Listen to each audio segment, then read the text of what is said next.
जेवर प्रेस के सभी दोस्तों को मेरा नमस्कार। दोस्तों, चुनावी दौर में सिर्फ अब वोट डालने के लिए जो समय रह गया है वो मुश्किल से 8 दिन का समय रह गया है। पूरी सुर्खियों में इस वक्त चुनावी गतिविधियां चल रही हैं। करण ठाकुर मेरे साथ हैं। सोशल मीडिया पर काफ़ी जोर शोर से आजकल सक्रिय नज़र आ रहे हैं अपनी एक्टिविटी को लेकर। करण भाई, क्या कह रहा है चुनावी मूड, क्या कहना चाहेंगे? देखिए, अभी चुनावी समर चल रहा है और अब लगभग 2-4 दिन चुनाव में बचे हैं। तो जिस तरह से हमारी जेवर क्षेत्र के किसानों को इस सरकार ने लूटा है, आज हमारे बीच में एक किसानों का मसीहा जो सत्ता में लात मार करके और हमारे बीच में किसानों की लड़ाई उन्होंने लड़ी जिस तरह से, और आज हमारे बीच में किसानों की लड़ाई लड़ने के लिए आज चुनाव लड़ने आए हैं विधायक के रूप में। तो मैं तो जेवर की जनता से एक अपील करूंगा कि उनको भारी मतों से जिताएं, और जब वो जीत करके आएंगे और ये हमारे आज जेवर क्षेत्र में जो एयरपोर्ट के नाम पे किसानों की जमीनों को लूटा गया है, यहाँ के जो प्रतिनिधि हैं उन्होंने अपनी जमीनों का 4 गुना मुआवजा लिया है और किसानों को 2 गुने मुआवजे दिए हैं। गांवों को यहाँ से उजाड़ दिया गया, उनको घर तक नहीं मिले हैं और उनको पैसे नहीं मिले आज तक उनकी जमीनों के।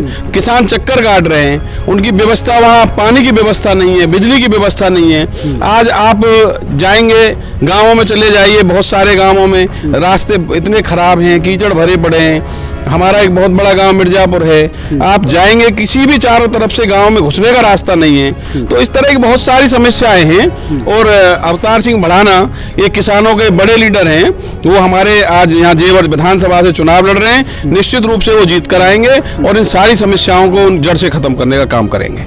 मैं आपको फिर एक बार बता दूं, करण भाई इस वक्त काफ़ी सुर्खियों में हैं अपनी पोस्ट को लेकर। जो अखिलेश यादव का जो गठबंधन है, आरएलडी गठबंधन, उसको सपोर्ट कर रहे हैं, बीजेपी के विरोध में पोस्ट कर रहे हैं। करण भाई, एक बात जानना चाहूँगा, एयरपोर्ट लाने का श्रेय जो जाता है वो बीजेपी को जाता है, कितना इस बात से सहमत हैं? क्योंकि कुछ लोगों का कहना है कि मान लो आपकी ही पार्टी के मेंबर्स हैं, वो कह रहे हैं कि अगर हमारी सरकार आती है तो हम किसानों को 4 गुना मुआवजा दिलाएंगे। लेकिन जो दूसरा महकमा है वो कहता है कि अगर ऐसा ना हो कि अगर अखिलेश यादव की सरकार आती है तो ये एयरपोर्ट का काम ही रुक जाए, 1 गुना मुआवजा भी ना मिले। क्या कहेंगे? देखिए, जब यहाँ पे मायावती की सरकार आई थी तो इस एयरपोर्ट के लिए मायावती जी ने जमीन को रिजर्व रखा था, उन्होंने इस जमीन को नहीं छेड़ा। अब केंद्र की और राज्य की सरकारों में तालमेल ना बनने के कारण मायावती जी एयरपोर्ट को नहीं बनवा पाई। अब यहाँ पे एक्सप्रेस में मायावती जी ने बनवाया। अब जैसे अखिलेश जी की सरकार आई तो देखो, उन्होंने नोएडा में इतना अच्छा हॉस्पिटल दिए हैं, फ्लाईओवर्स दिए हैं, और आज अगर नोएडा में मेट्रो चल रही है तो अखिलेश जी की देन है। तो निश्चित रूप से वो पढ़े लिखे हैं अखिलेश जी, उनकी विचारधाराएं बिल्कुल विकास की विचारधाराएं हैं। और अखिलेश जी का एक प्रोजेक्ट बताइए जो उन्होंने मायावती जी के द्वारा जो प्रोजेक्ट चालू किए गए थे उन्होंने सारे पूरे किए हैं और नए प्रोजेक्ट भी बनाए हैं। तो ऐसा नहीं है, अखिलेश जी विकास करेंगे और एयरपोर्ट को नई ऊंचाइयों तक पहुंचाएंगे। जी। और किसानों की अगर बात करें तो आप किसानों में संगठन में भी संकल्प रहते हैं, इन्वॉल्व रहते हैं।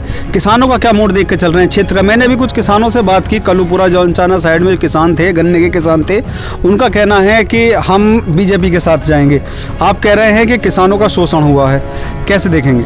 देखिए, किसान सब समझता है। आज अगर हम बात करें सब्सिडी की तो सारी सब्सिडी खत्म कर दी गई है। गैस सिलेंडर 1000 रुपये का है।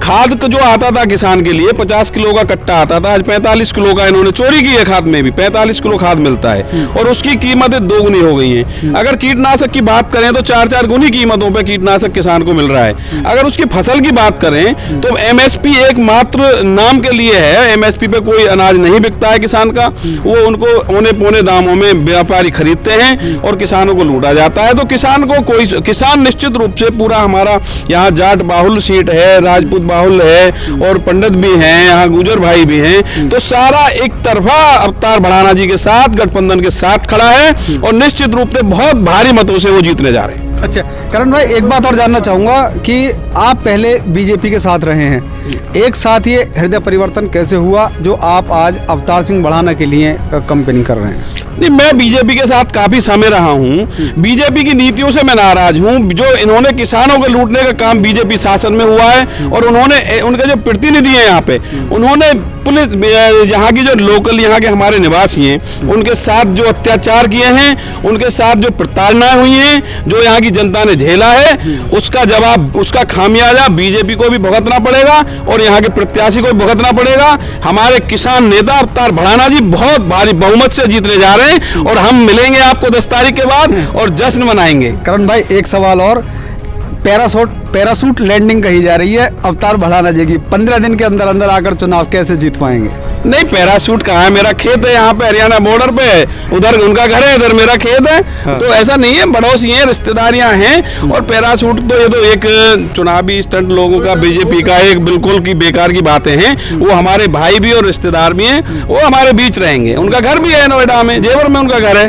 तो और जो घर में हमारे यहाँ पड़ोस में जो प्रतिनिधि रहते हैं वो पता नहीं 5 साल कहाँ गायब रहे, मुझे कहीं दिखाई नहीं दिए। उन्होंने एक काम तो एक जगह दिखाई दिए कि यहाँ पे किसान, भोले भाले किसानों को बहला फुसला करके उनको लूटा, ठगा, उनके घर तोड़वा दिए गए और उन्हें जमीन पे फेंक दिया गया चौड़े में, सर्दियों में मरने के लिए, बारिश में भीगने के लिए। इतनी बड़ी कामयाबी तो हमारे विधायक के नाम, उनको ये तो सिरा जाता है। और मैं उनको बहुत बहुत बधाई देता हूं विधायक जी को कि वो जनता वोट की चोट से उनको जवाब देगी। मैं अपने पूरी जेवर क्षेत्र की जनता से अपील करता हूं, हाथ जोड़ करके सभी किसान भाइयों से अपील करता हूं कि हम अवतार सिंह भड़ाना किसान नेता हैं और निश्चित रूप से वो आपके बीच हमेशा आपके दुख सुख में खड़े रहेंगे। उनको भारी मतों से जिताना है और ऐसे तानाशाह शासन को खत्म करना है कि जिससे आज तक हम पीड़ित थे, उस पीड़ित हम आज उस दुख से निकलना है हमें, और जो इसको बहुत बहुत भारी मतों से जिताना है। ठीक, तो करण ठाकुर हैं, करण भाई ने अपना मूड बताया, क्षेत्र का क्या सोच के चल रहे हैं वो बताया। देखते हैं अब आने वाले समय में क्या निष्कर्ष निकलता है और क्या इसका रिजल्ट सामने आता है। नितेश छौकर के साथ चंचल कुमार शर्मा, जेवर प्रेस के लिए।